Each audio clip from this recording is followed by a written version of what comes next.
I think obviously the most obvious modifiable risk factor for GDM remains weight and BMI before pregnancy.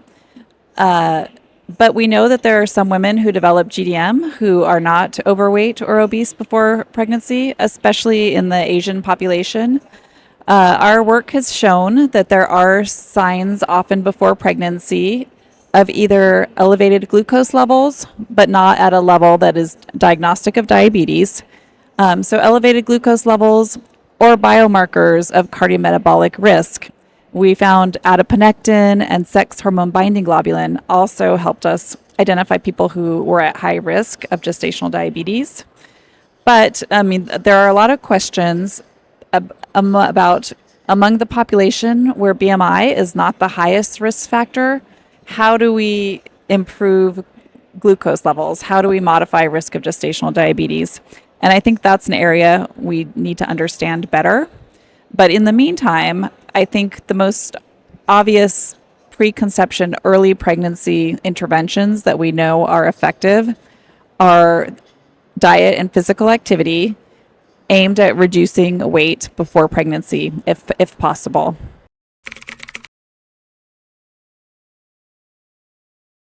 I think currently there are very few pre-pregnancy interventions to prevent GDM.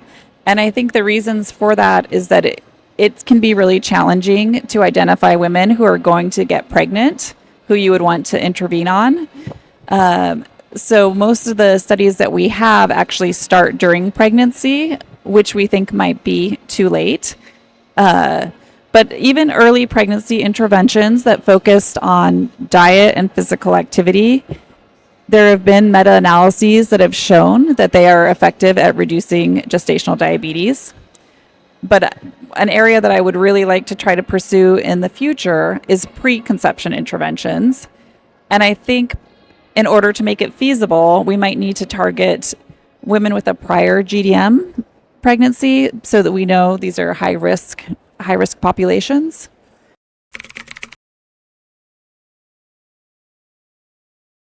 And again, I think unfortunately, because of the cost of some of these interventions, we're not currently at a place where we have implemented them in clinical practice.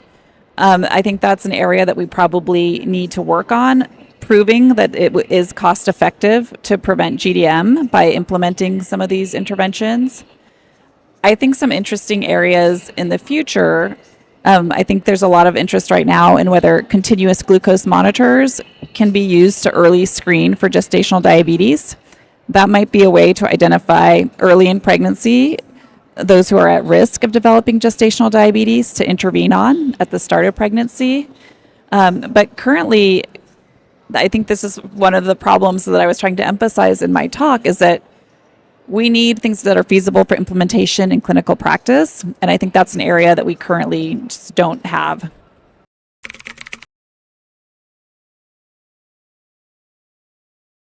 So some of my work outside of pregnancy on pharmacogenomics has found that there are genes that are associated with who responds to metformin and who doesn't.